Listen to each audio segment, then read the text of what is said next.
It's your life, but you're not calling the shots. Somehow, you just feel off your game. Whatever it is that makes you you, you're not quite doing it. You're not waking up excited to attack every day. It almost feels like life is attacking you. You always feel like you're on your back foot.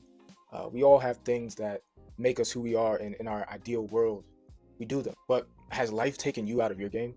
The hallmark of a great defense in any sport is when you can get the other team to do what they don't want to do or to play outside of their game. For example, someone like Steph Curry, who dominates with his 3 point shooting, teams will try and be physical with him to try to get him to play another style of play that's not as fun and free flowing as he likes to play as a shooter.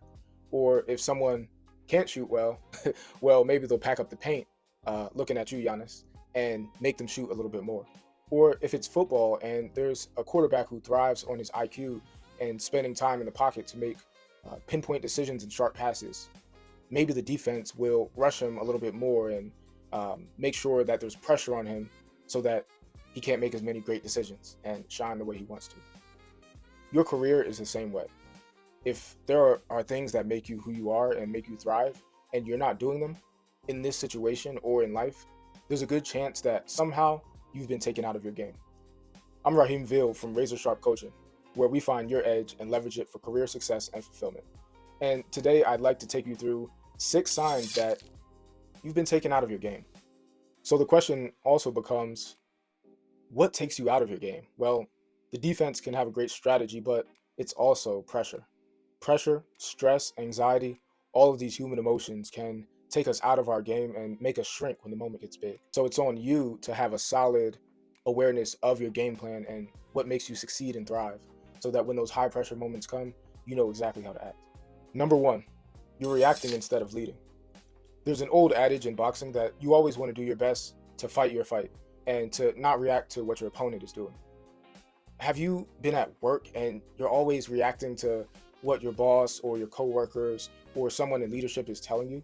Are you always behind the 8 ball for deadlines and not really controlling what comes next or influencing what comes next, but it almost feels like it's happening to you? This is a good sign that you've been taken out of your game. Maybe it was stress, maybe it was a less than ideal work environment, but you're not quite playing your game right now. And this is a time for you to take a step back and have that awareness. Are you planning life or is life happening to you? Are you setting up goals each day, each week, each month, longer term than that? Or are you always behind the 8 ball? Again, this is a great indicator that you may be playing defense in life and not playing your game. Number two, you start to become defensive with your words.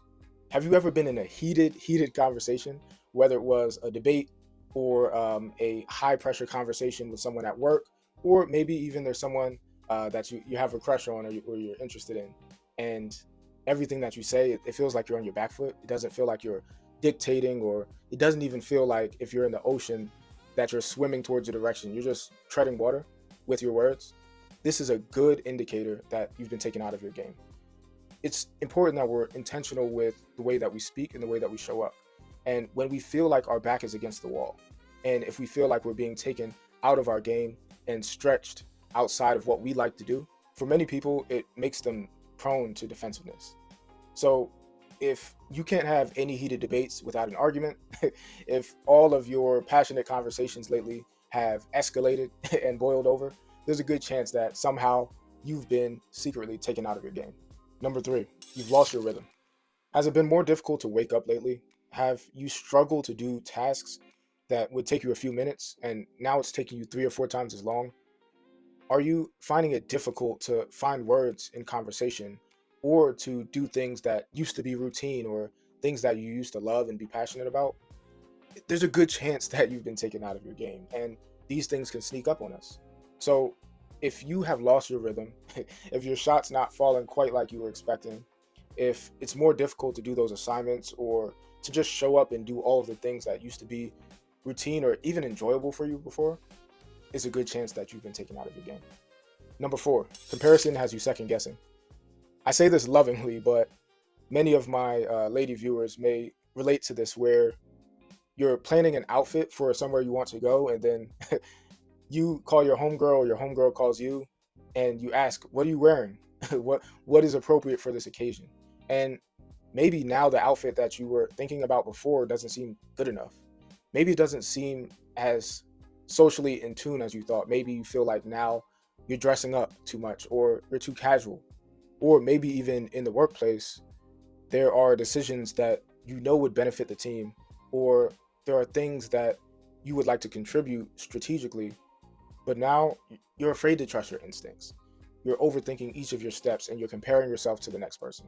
Or maybe even you've accomplished something in your personal professional life, and then afterwards you see what one of your friends, your colleagues, or your family member may have accomplished, and suddenly it doesn't seem so shiny anymore. You're not having as much pride as you had about that accomplishment before.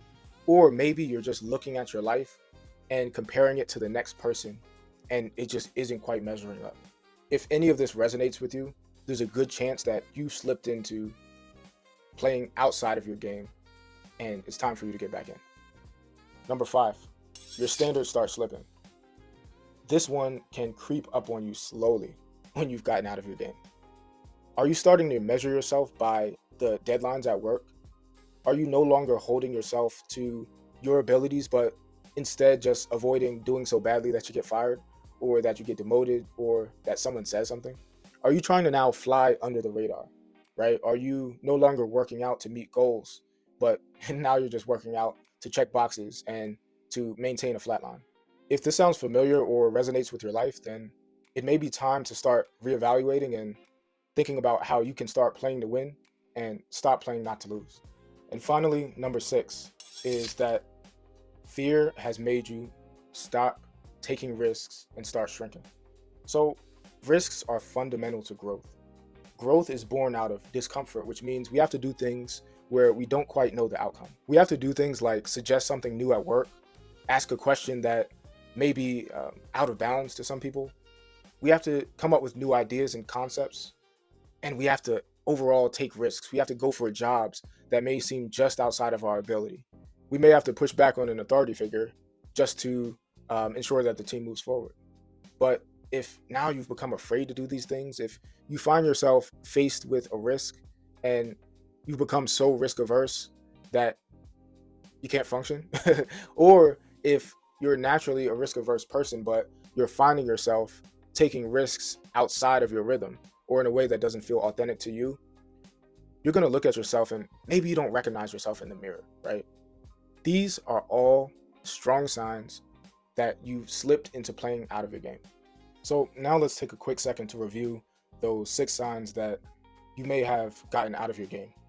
Number 1 is that you are becoming reactive, right, instead of playing offense. Number 2 is that you've started to become defensive with your words. Number 3 is that you've lost your rhythm. Number 4 is that you're second guessing all of your moves. Number 5 is that your standards have started slipping. And finally, number 6 is that fear has caused you to start shrinking in your life. The reality is we're all prone to playing outside of our game from time to time.